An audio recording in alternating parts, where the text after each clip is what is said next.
श्री कृष्ण कहते हैं कि भक्ति में अगर मन लगने लगे तो समझ लो कि आपने भगवान को नहीं बल्कि भगवान ने आपको चुना है। दोस्तों, आज का यह वीडियो बहुत ही महत्वपूर्ण है क्योंकि आज के इस वीडियो में हम बात करेंगे स्वयं भगवान श्री कृष्ण के श्रीमुख से निकली श्रीमद् भगवद गीता के दिव्य ज्ञान से प्रेरित ऐसे पवित्र और अनमोल विचारों की जो आपके जीवन से सारे दुख, चिंता और निराशाओं का अंत करके जीवन को नई ऊर्जा, उमंग और खुशियों से भर देंगे।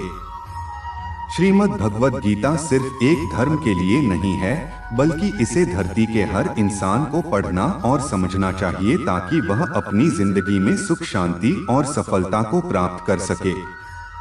कहा जाता है कि जिस घर में गीता का पाठ हर रोज पढ़ा जाता है या सुना जाता है, उस घर में भगवान श्री कृष्ण स्वयं आते रहते हैं। मित्र, अगर आप भगवान श्री कृष्ण के इस बहुमूल्य ज्ञान का लाभ अधिक से अधिक लेना चाहते हैं तो श्रीमद् भागवत गीता से प्रेरित इस ज्ञान को पूरा अंत तक सुने और इन विचारों को आप हर रोज सुबह और रात में सोने से पहले जरूर सुने। तो चलिए सुनते हैं भगवान श्री कृष्ण के श्री मुख से निकले इन अनमोल विचारों को। श्री कृष्ण कहते हैं, जिंदगी में कुछ नेक काम ऐसे भी करने चाहिए जिनका उस ऊपर वाले के सिवा कोई दूसरा गवाह न हो।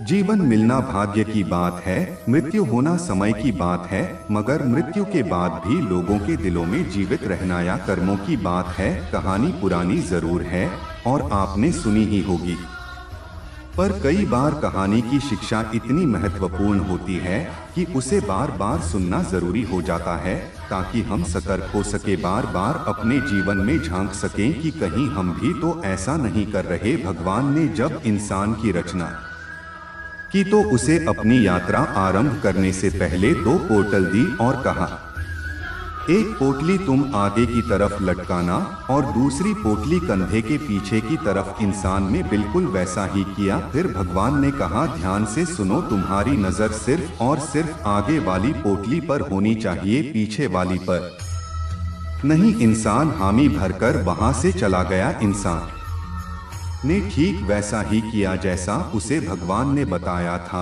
वह आगे वाली पोटली को बार बार देखता, आगे वाली पोटली में उसकी कमियां भी और पीछे वाली पोटली में दुनिया की कमियां। वह जब भी आगे वाली पोटली को देखता तो उसे अपनी कमियां नजर आती है।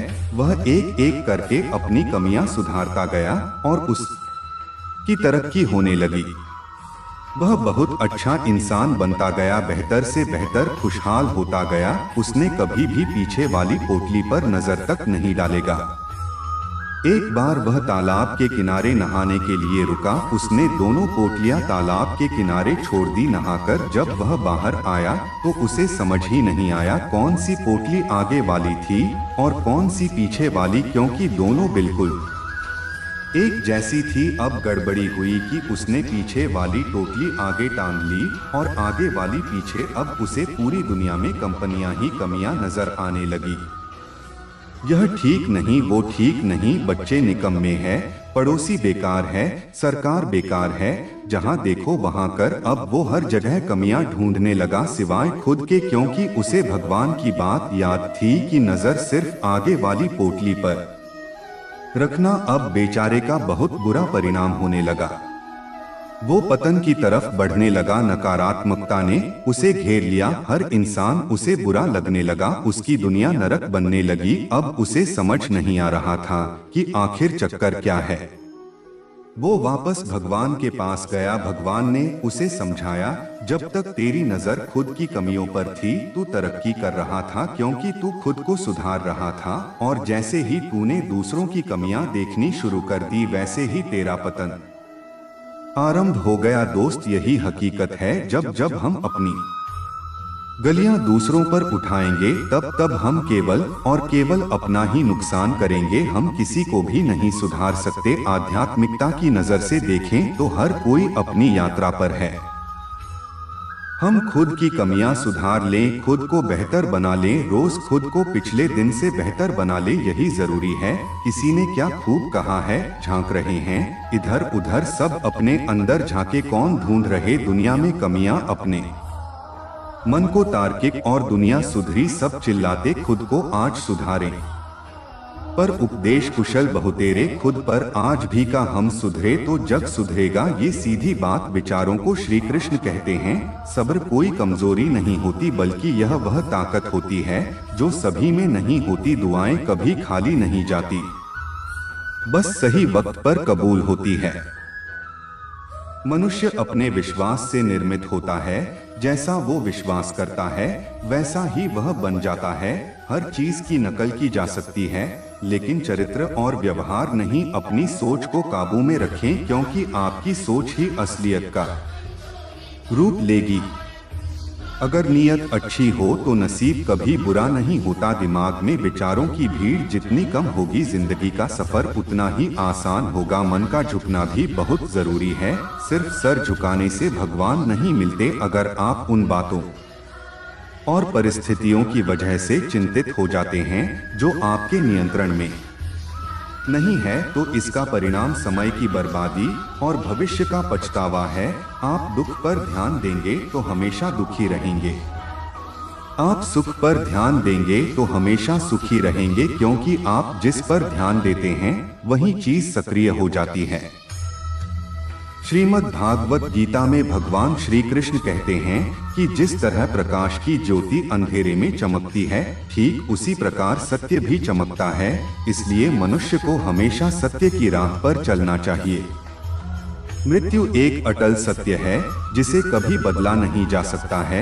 इस संसार का जब से निर्माण हुआ है तब से जन्म मृत्यु का चक्र चलता रहा है। कोई मनुष्य चाहे लाख चीजें जान ले, चाहे वो पूरे जगत को जानते, लेकिन अगर वह स्वयं को नहीं जानता तो वह अज्ञानी है, कान्हा कहते हैं। अगर कोई आपको ठुकरा दे तो बुरा मत मानना क्योंकि वे वास्तव में आपकी कीमत नहीं जानते। बुरा वक्त गुजर जाता है, बस उस ऊपर वाले को हमारा सब्र आजमाना होता है। चेहरे पर हमेशा मुस्कान का यह मतलब नहीं कि जीवन में संघर्ष नहीं, बस ऊपर वाले पर भरोसा ज्यादा है। जिंदगी में अगर कुछ बड़ा करना है तब दो चीजें हमेशा याद रखना कि जो खोया है उसका गम नहीं, जो पाया है वह भी किसी से कम नहीं। तबीयत से व्यक्ति जितना कमजोर नहीं होता उससे ज्यादा को नकारात्मक विचारों से थकता है। जिंदगी में हम कितने सही और कितने गलत है यह सिर्फ दो ही शख्स जानते हैं, परमात्मा और अंतरात्मा। नकारात्मक विचारों को अपने मन में प्रवेश करने की अनुमति न दें क्योंकि यही वह चीज होती है जो हमारा आत्मविश्वास कम कर देती है। कामयाबी कुछ नहीं, बस एक नाकाम आप व्यक्ति के संघर्ष की कहानी होती है। आपके खिलाफ होने वाली बातों को खामोशी से सुन लीजिए। यकीन मानिए वक्त उन्हें बेहतर जवाब देगा। जिसने अपने को वश में कर लिया है उसकी जीत को देवता भी हार में नहीं बदल सकते हैं। अगर लोग आपकी अच्छाई को आपकी कमजोरी समझते हैं तो यह उनकी समस्या है।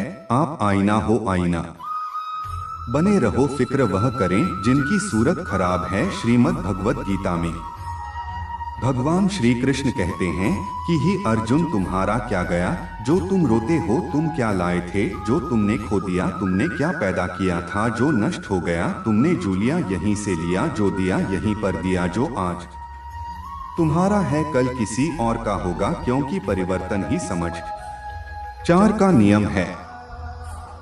और समय के साथ संसार में हर चीज परिवर्तन के नियम का पालन करती है।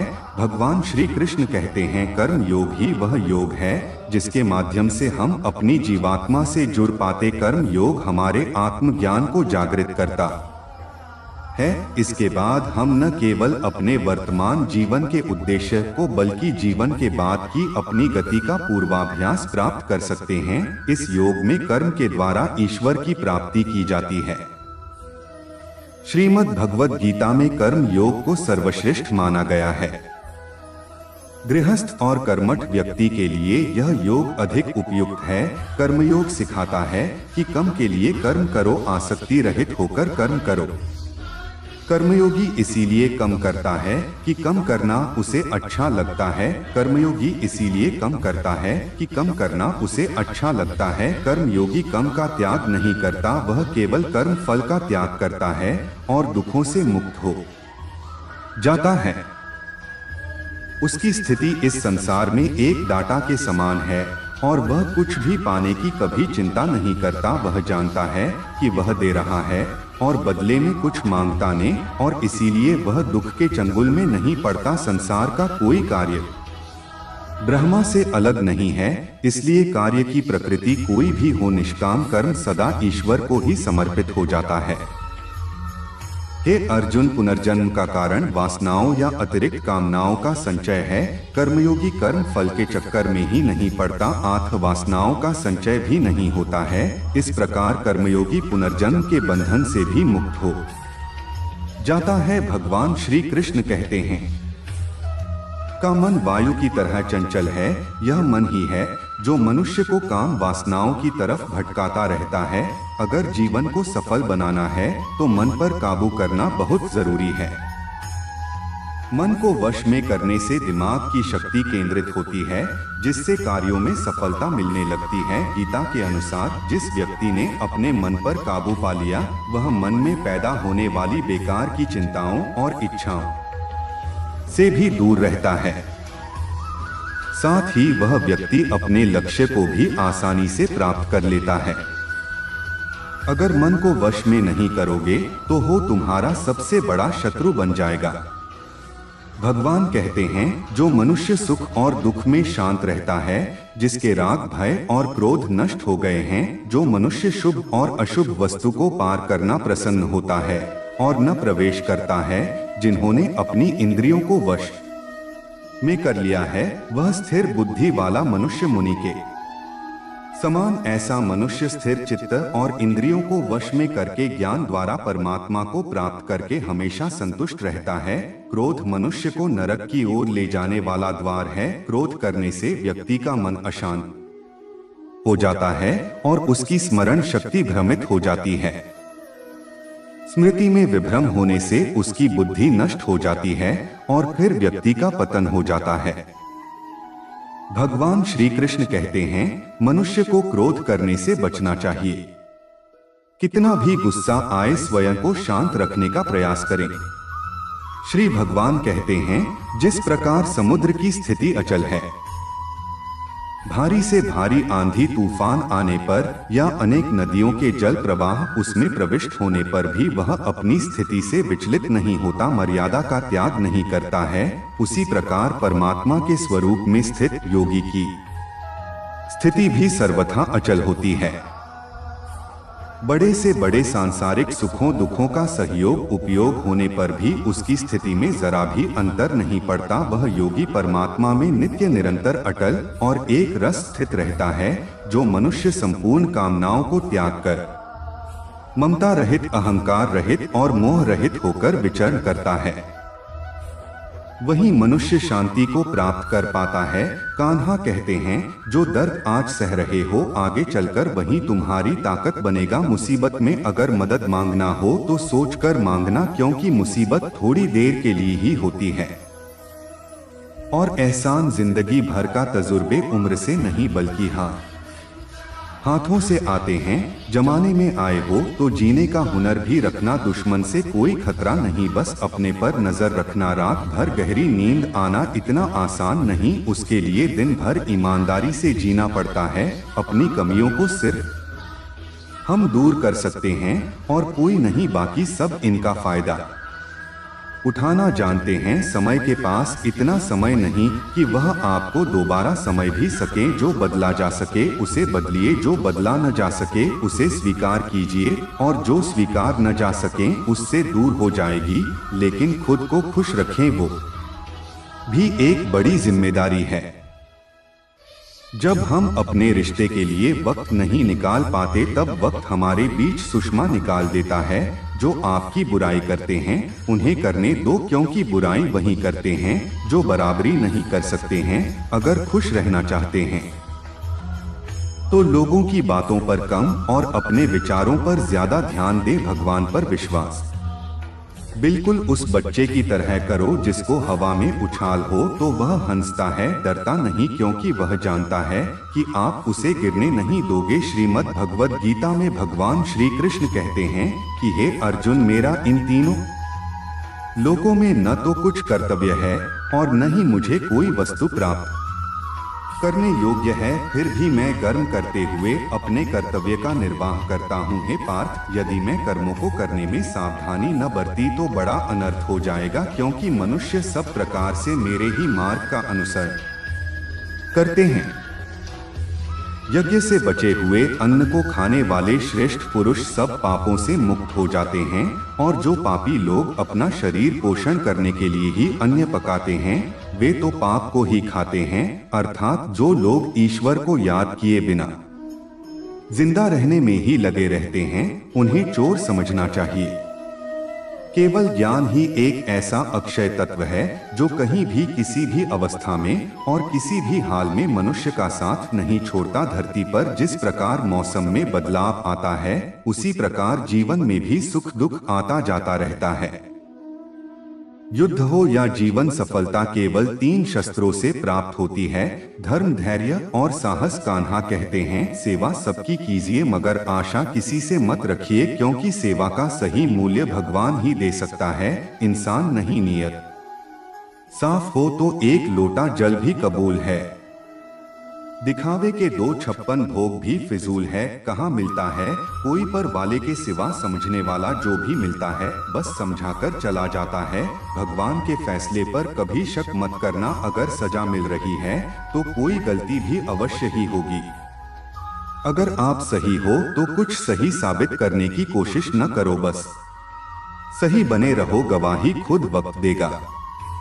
वहाँ बैठकर रोना बहुत सुकून देता है, जहाँ कृष्ण के सिवाय कोई और सुनने वाला न हो। जितना इंतजार वो आपसे करवा रहा है, समय आने पर वह इतना देगा कि संभाल नहीं पाओगे। मित्रता आवश्यक है, संबंध भी आवश्यक है, परंतु जीवन की कठिन परिस्थिति यह दर्शाती है कि अकेले रहने की कला का आना भी आवश्यक है। जिंदगी में कितना सफर करने के बाद एक बात तो सीख लिया मैंने कि उस गली में कभी अपना कदम भी मत रखना जहां के लोग आपकी कदर नहीं करते। कदर करो उस इंसान की जो तुम्हारी सबसे ज्यादा नजदीक है। जो नजदीक भी नहीं आना चाहते उनका तो ख्याल करना भी छोड़ दूंगा। उसे लौटना होगा तो लौट आएगा। कदर तो उसकी करो जिसे तुमसे दूर जाने में भय लगता है। यह कसमें वादे सब झूठ होते हैं, क्योंकि सबसे ज्यादा कसम वही खाते हैं जो सबसे ज्यादा झूठ बोलते हैं। दीपक का जीवन इसीलिए वंदनीय नहीं है कि वह चलता है, बल्कि इसीलिए वंदनीय है कि वह दूसरों के लिए चलता है, दूसरों से नहीं चलता। कान्हा कहते हैं, जीवन में कभी मौका मिले तो किसी के लिए साथी ही बनना, स्वार्थी नहीं से कब और कितना बोलना है। अगर तुम यह समझ लिया तो तुम अपनी जिंदगी के सार्थक बन चुके हो। कामयाबी और नाकामयाबी दोनों जिंदगी के हिस्से हैं और दोनों ही स्थायी नहीं हैं।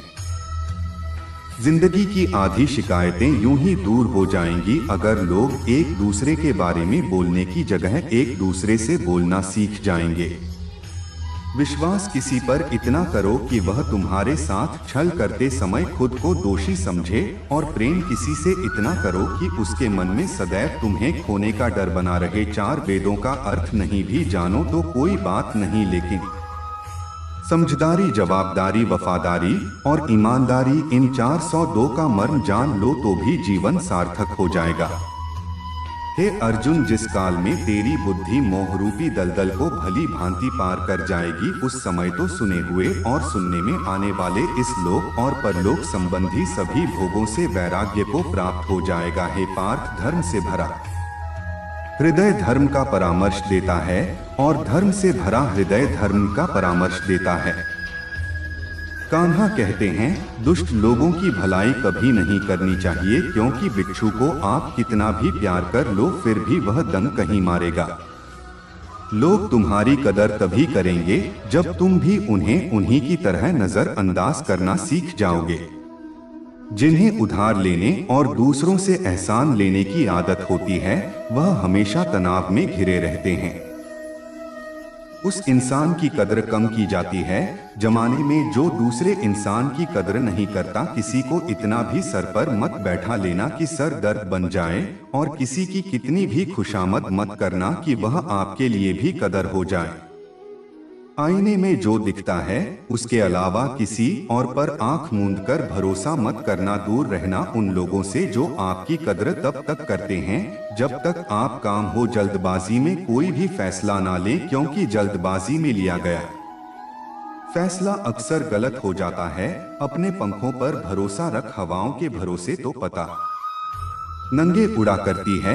यहाँ गरीब जमीन पर बड़ी रोटी भी हंसी खुशी खा लेता है, वहाँ अमीर हाथ से मिली रोटी की भी कदर नहीं करता है। जो मिला नहीं उसे पाने की ख्वाहिश जरूर करना, पर जो मिला है उसकी बेकदरी कभी मत करना। प्यार का असर उस रिश्ते में खत्म हो जाता है जहाँ एक दूसरे की कदर करना कम हो जाता है। जिन्हें जो कहना है कहने दो उनको, हम नहीं वक्त जवाब देगा। क्यों भरोसा करता है तो गैरों पर, जबकि चलना है अपने ही पैरों पर। जिन्हें नींद से प्यार है वो सुहाने सपने देखते रहते हैं, और जिन्हें अपने सपनों की कदर है उन्हें नाम तक नहीं आती है। जहां रहने के लिए घर मिल जाए पर घर के लोगों से कदर ना मिले, ऐसे घर पर रहने से अच्छा सड़क पर रहना है।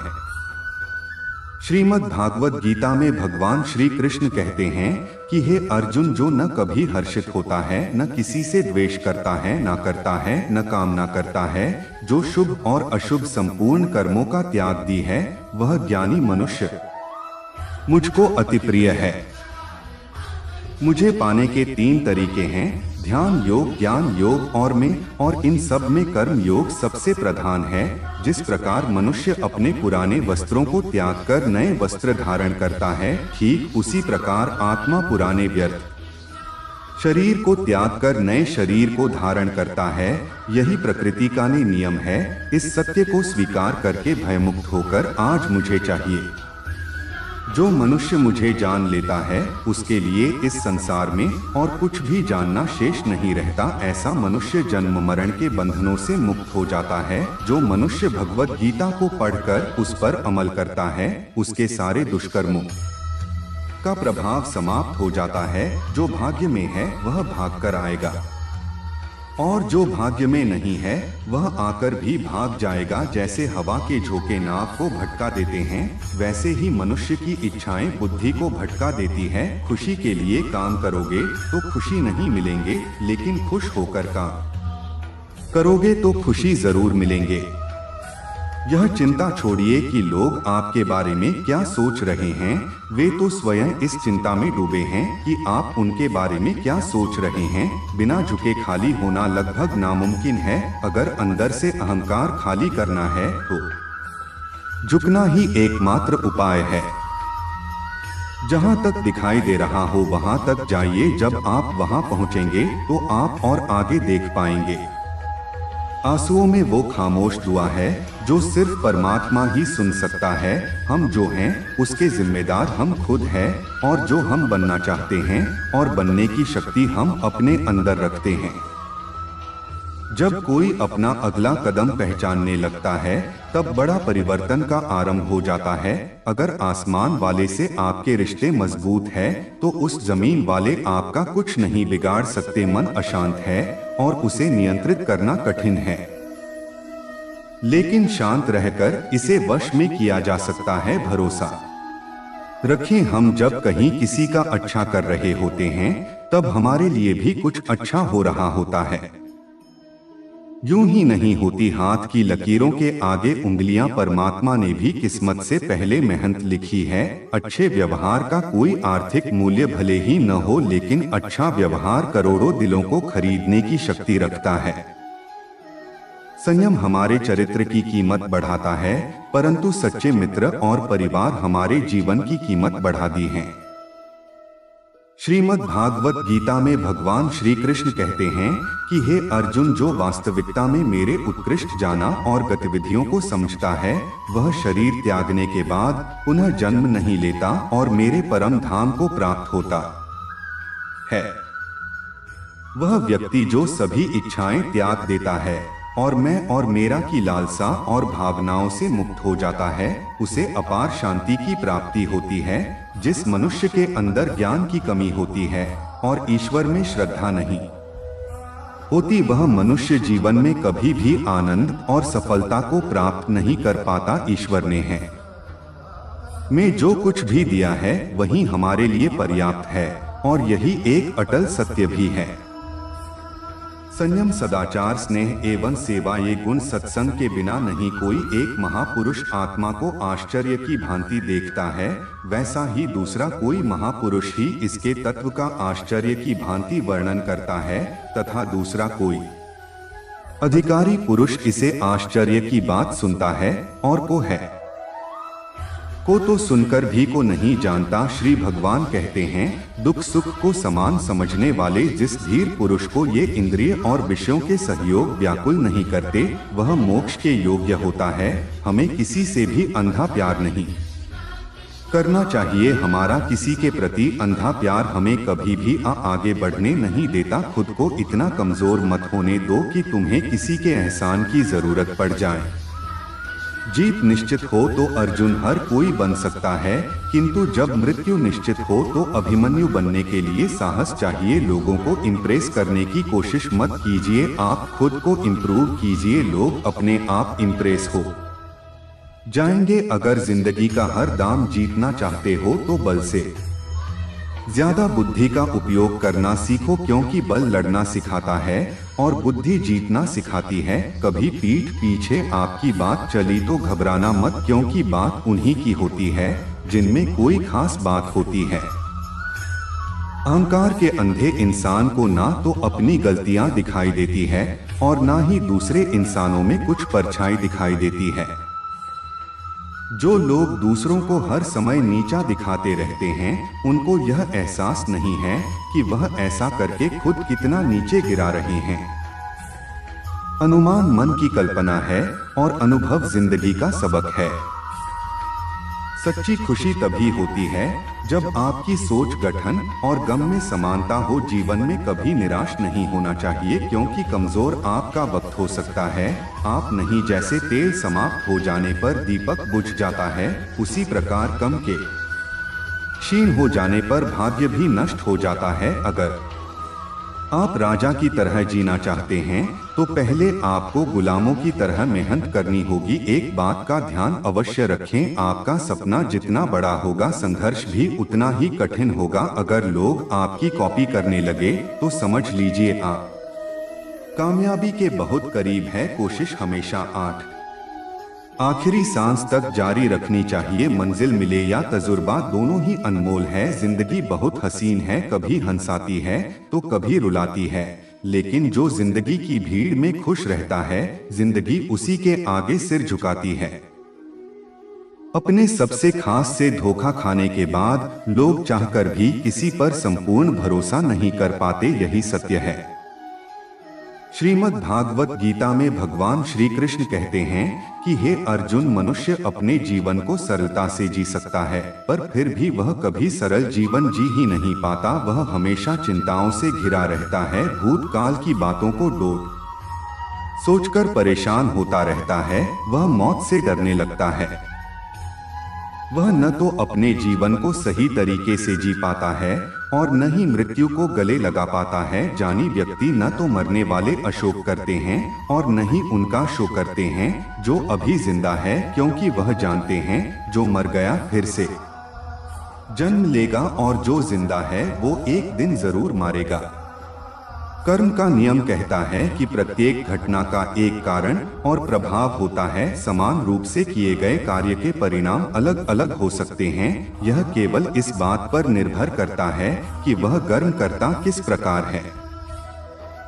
जिस प्रकार आग एक लकड़ी को जलाकर राख कर देती है, उसी प्रकार आत्मज्ञान आपके अंदर चलने वाले सभी द्वैत कार्यों को भस्म करके आपको आंतरिक शांति प्रदान करता है। हे पार्थ, ब्राह्मण, क्षत्रिय, वैश्य और शूद्र, इन 4 वर्णों का समूह गुण और कर्मों के अनुसार मेरे द्वारा रचा गया है।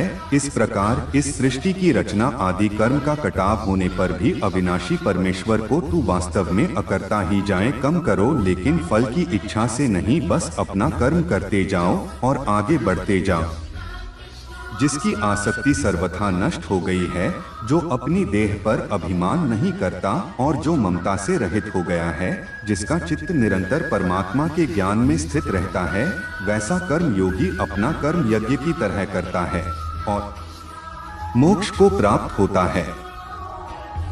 जो अपना सब कुछ परमात्मा को अर्पित कर देता है, जिसके लिए परमात्मा ही सब कुछ है, जो अपने हर गम में परमात्मा को देखता है और हर कर्म परमात्मा के लिए करता है, वैसा कर्म योगी मोक्ष का अधिकारी होता है। नई शुरुआत इंसान को थोड़ा डराती है, पर याद रखना सफलता मुश्किलों के बाद ही नजर आती है। कौन क्या कर रहा है, कैसे कर रहा है, क्यों कर रहा है, इन सब से आप जितना दूर रहोगे आप उतना ही खुश रहोगे।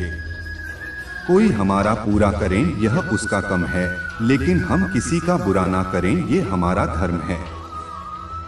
कोई भी रिश्ता अपनी मर्जी से नहीं जुड़ता, क्योंकि आपको कब कहां और किससे मिलना है ये सिर्फ ऊपर वाला ही तय करता है। जिंदगी में दो लोगों का होना बहुत जरूरी है। एक कृष्ण जोड़ना लड़े फिर भी जीत पक्की कर दे, दूसरा कारण जोहार सामने हो फिर भी साथ न छोड़ें, कान्हा कहते हैं।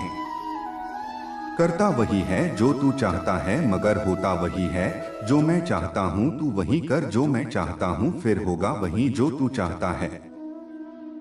इंसान गलत कार्य करते समय दाएं बाएं आगे पीछे चारों तरफ देखता है, बस ऊपर देखना भूल जाता है। जो मनुष्य ऊपर देख पाता है वह कभी गलत काम करने की हिम्मत नहीं करता। मित्र भगवान श्री कृष्ण कहते हैं कि जो भी मेरे भक्त श्रद्धा से मुझे भजते, मेरा नाम जपते हैं, मेरी पूजा करते हैं तथा मुझसे प्रेम करते हैं, वो मेरे हैं और मैं उनके सभी कष्टों का हरण करके उन्हें वो सभी सुख प्रदान करता हूँ जिनकी वह कामना करते हैं। मित्र, एक समय की बात है, भोला नाम का एक आदमी शहर की एक छोटी सी गली में रहता था। वह मेडिकल की दुकान चलाता था। सारी दवाइयों की उसे अच्छी जानकारी थी। पूरी दुकान खुद संभालता था, इसलिए कौन सी दवा कहाँ रखी है उसे अच्छी तरह पता था। वो पूरी ईमानदारी से अपना काम करता था, ग्राहकों को सही दवा सही दाम पर देता था। सब कुछ अच्छा होने के बाद भी भोला नास्तिक था। भगवान में उसका जरा भी विश्वास नहीं था। वह पूरा दिन दुकान पर काम करता और शाम को परिवार तथा दोस्तों के साथ समय गुजरता था। ताश खेलने का बहुत शौक था। जब भी समय मिलता दोस्तों के साथ ताश खेलने बैठ जाता था। एक दिन वह दुकान पर था, तभी कुछ दोस्त आए और तभी भारी बारिश भी शुरू हो गई। रात हो गई थी, लेकिन सभी बारिश थमने का इंतजार कर रहे थे। बिजली भी चली गई थी। बैठे बैठे क्या करें, सोचा मोमबत्ती की रोशनी में ताश खेल लेते हैं। सारे दोस्त दुकान में ताश खेलने बैठ गए। सभी ताश खेलने में मग्न थे। तभी एक बच्चा भागता हुआ आया। वो पूरी तरह भीग चुका था। उसने जेब से दवा की एक पर्ची निकाली और भूले से दवा मांगी। भोला खेल में मग्न था, उसने पहली बार में तो ध्यान ही नहीं दिया। तभी बच्चे ने जोर से आवाज देते हुए कहा, मेरी माँ बहुत बीमार है, सारी दवा की दुकानें बंद हो गई है, आप दवा देंगे तो मेरी माँ ठीक हो जाएंगी। भोला आधे अधूरे मन से उठा पर्ची देखी और अंदाज से दवा की एक शीशी उठाकर उसे दे पैसे काटकर बच्चे को लौटा दिया। बच्चा भागते हुए चला गया। तभी बारिश रुकी और भोले की दोस्त चले गए और भोला भी दुकान बंद करने लगा। तभी उसे ध्यान आया कि रोशनी कम होने के कारण उसने गलती से बच्चे को चूहे मारने वाली दवा की शीशी देती है। भोला के हाथ पांव फूल गए।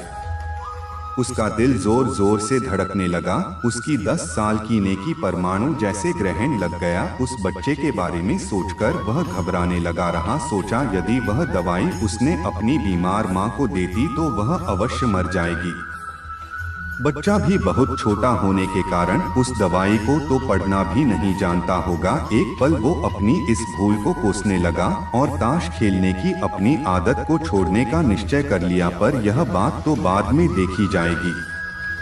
अब क्या किया जाए, उस बच्चे का पता ठिकाना भी तो वह नहीं जानता। कैसे उसकी बीमार माँ को बचाया जाए। सच में कितना विश्वास था उस बच्चे की आंखों में। भोला को कुछ सूझ नहीं रहा था। घर जाने की उसकी इच्छा, मन में दुविधा और बेचैनी उसे घेरे हुए थे।